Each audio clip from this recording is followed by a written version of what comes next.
Hey guys, Tim here. We're going to take a quick look at the Watercool Heatkiller 3.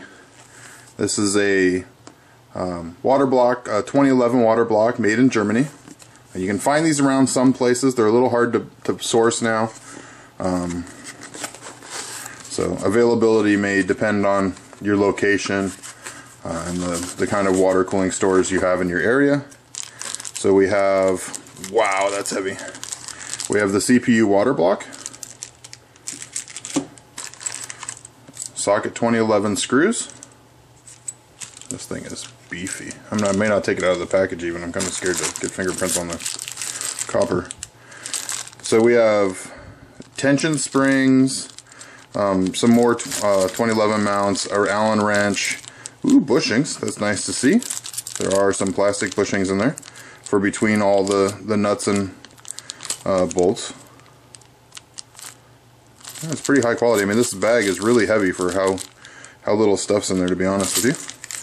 So that's good to see. And then we have a small, so you make sure there's nothing else in here, it's just the foam. We have a small instruction manual.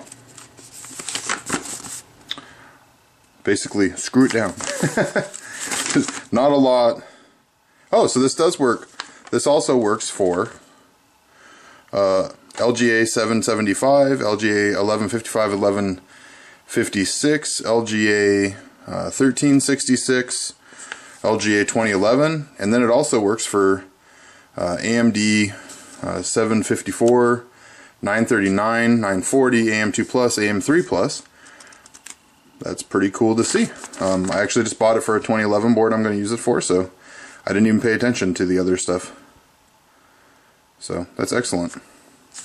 This is a gorgeous, if you like copper and silver and brushed aluminum or brushed steel, this thing is gorgeous, and it weighs a ton. I mean, I don't know that my video card weighs as much as this hunk of metal, but this is just, I'm kind of like taken aback, to be honest with you guys.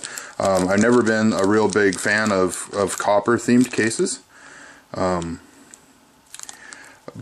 But I got this, for a pretty good deal, and I thought it would be fun to play around with, at the very minimum, a water loop just for the CPU. So, I was going to put this with like a 180 or a 140 rad and just run a little tiny loop to get some experience with water cooling that isn't one of those pre-filled solutions. The only downside with this water block is you cannot move the ports. So if you use like large fittings, you need to make sure that there's enough clearance between the two ports, and also that they don't thread too deep.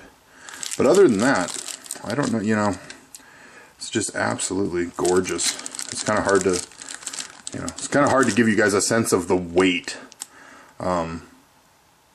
It's easily, and it's got to easily be 2 pounds. So it looks like it's about 1.5 pounds. So, a pretty good chunk of metal.